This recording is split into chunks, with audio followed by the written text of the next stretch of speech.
I've got two swings side by side with the driver, showing you a common problem, what I call the upper body dive among golfers, leading the downswing with the upper body.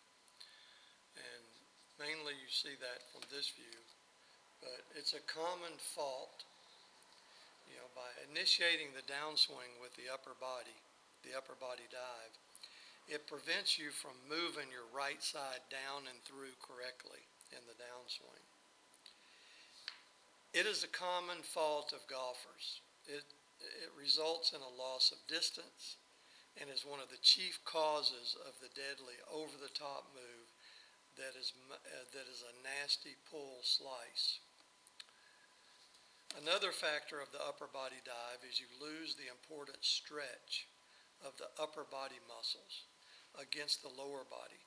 Since you're rushing the downswing, the shoulders and arms and club are starting first, rushing the transition instead of allowing the club and arms and shoulders to stretch back or finish the backswing, while the lower body initiates the downswing. So if you look at these, typically you'll see this, the ball's too far back in the stance with the driver, and then in the backswing, not fully behind the ball. So you can see here, if I go up where the ball is, how a lot of the body's in front, it's not fully behind.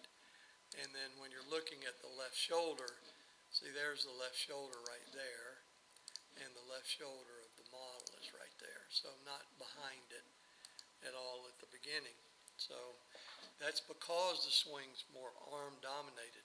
But if you look at the timing is important.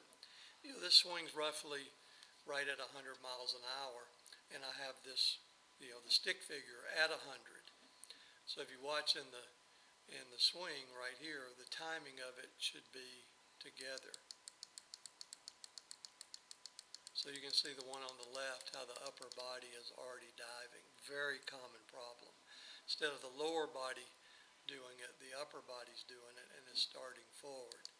Show you that again. I'll actually take the model off. See how the upper body's leading, diving forward early, right there. So whereas the one on the right over here,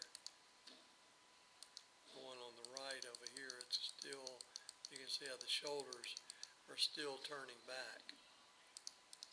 Now if I go and just show you the video of the model, if you watch right here and I go left shoulder right there and right shoulder, see where the red and blue meet and the green and blue, that's the left and right shoulder. As it goes to the top, see that important stretch right there. Really, you can see how that stretch. Now at the top, that's what's happened between here, transition, you can see the shoulders are still back, loading, stretching those muscles. As that's happening, if you look at there's the right hip with the red, left hip with the red. See the hips are starting to move to the target. See that, how they move to the left. So they're coming back over while that's still going back. Not an easy thing to do. That's why there's not a ton of scratch players in golf, but that's where you're trying to get that. So back here, if you get the shoulders right there, let's see if I can get them together. See the shoulders start and losing that line. Go back to here again. So here's the left shoulder right there. Right shoulder's there. You can see how instead of it still winding up, it's already starting forward. But if you go over here, say, okay, there's the left shoulder, there's the right shoulder. See, it's still moving back, still turning back. And as I go there and put this on the right hip, you'll see the right hip. See, it's starting to move away from that. Now, it could still use a little bit more stretch back here against that.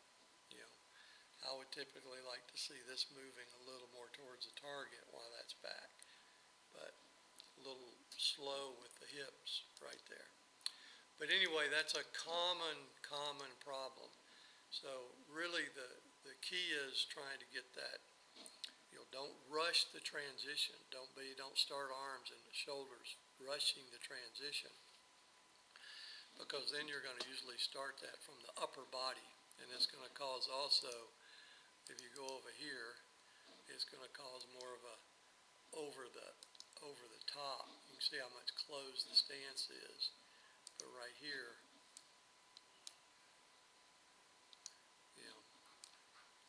didn't show that really good, but typically would be over. Here, it would still stay. See, it would stay back under. But also, the hips are getting out of the way, and you see no hips there being moved because it's all upper body. But mostly the other thing over here I didn't mention that I want to end with is that when you come down here at this point, you can see how the angle has gone away. So good right there. So when I'm down to there, you can see how the club's got better angle to it.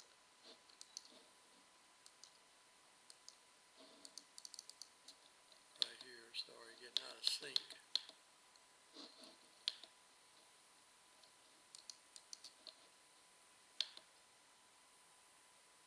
So what you're trying to do, a really important point is, you want to keep that club back like this.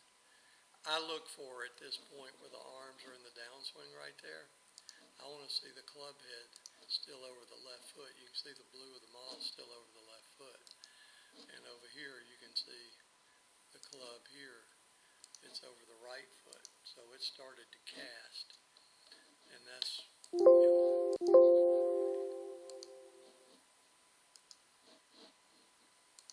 so that keeps that club back. And if you can keep that club back, shoulder back a little bit more, you're going to get more speed at the bottom.